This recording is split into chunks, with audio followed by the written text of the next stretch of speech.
There was this great idea that we could get, like maybe a 2-3 hour sort of mini campaign. Well, that was the original plan. Not quite what happened, but since we pretty much ended up making a full game. The game gets more and more ambitious, and then next thing you know, it's not like anything you've worked on before.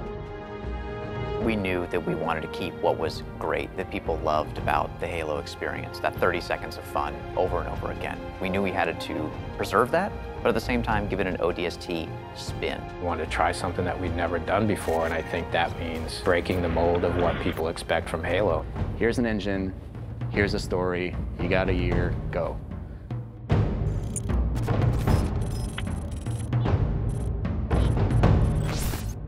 One of the great challenges that we had with ODST was, since we didn't want to be traveling all across the universe in this gigantic space opera, we wanted to really focus on one place.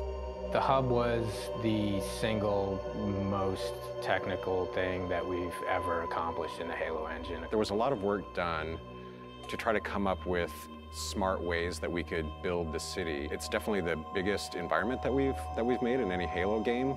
We spent a lot of time trying to figure out how can we maximize the space without freaking out all the artists, and I think we figured out how to maximize the space really well. I don't think we ever figured out that second part too well. We want the player to have this open, visceral, you're in the city experience.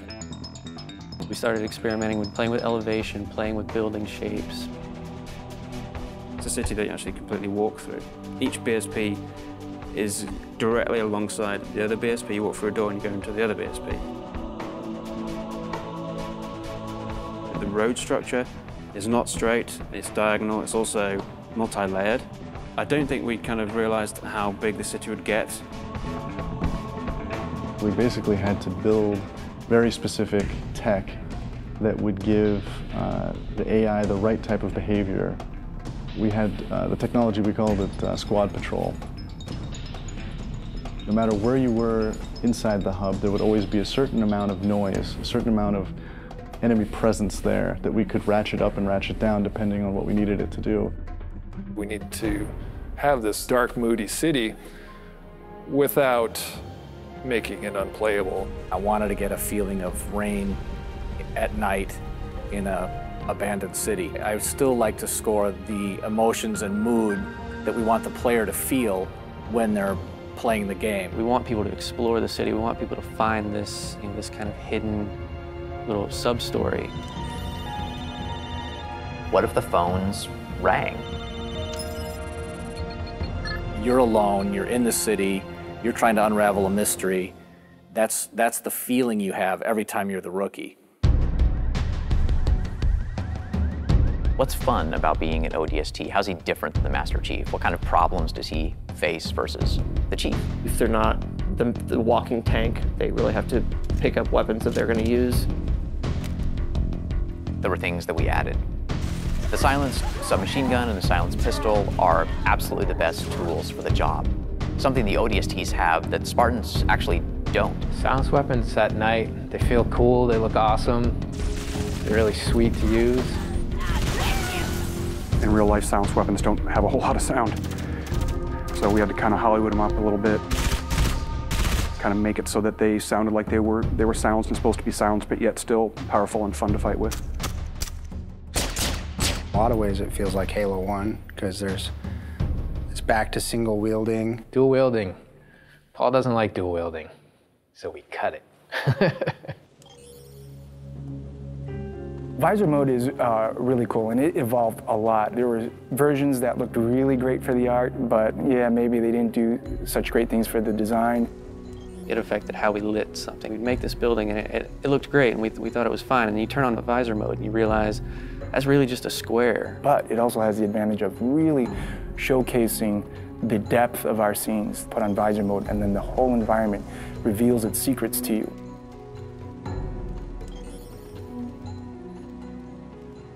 You know what sucks about big cities?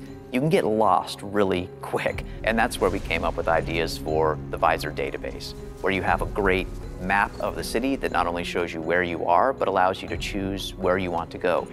If you don't have that tool to help you navigate the city. You're never gonna find the high action flashback scenes, which we were banking on to be the core fun of the game. It's a very simple idea. It was an amazing struggle to get there. When you combine those things that we took away with things that we added, such as the visor, even though you might feel a bit more vulnerable, you have the right tools for the job. The hardest part moving from Halo 3 to ODST was just the difference in the play styles of the characters. If you look at the Master Chief in the course of the Halo games, he became ridiculously powerful over time. And ODST feels very different because when you start taking fire, you can't just continually keep kicking ass. You have to actually look for cover because you don't have a motion tracker like the Chief. Bringing back the health was something that was born out of a discussion about how can we add long-term level of tension to the game. For us, health is important in the ODST's world because it reminds you that you're vulnerable. We want to experience the story through the eyes of many different characters. We wanted to bring back the guys from Firefly again, Nathan Fillion, Adam Baldwin, and Alan Tudyk, trying to find the perfect film noir blonde. We thought about Tricia Helfer. Orders are orders. Come on, Veronica. What could be more important than that carrier? My orders. And Buck, call me Captain. I'll pass on that dance, but you can show me where to sit. These little scenes, we wanted to have their own mystery.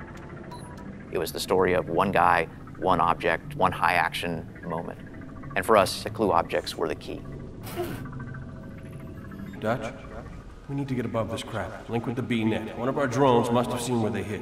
When you find a clue, you're actually going back in time and playing in the boots from another ODST's perspective. Good hunting, boys. I'm keeping my boots on the ground.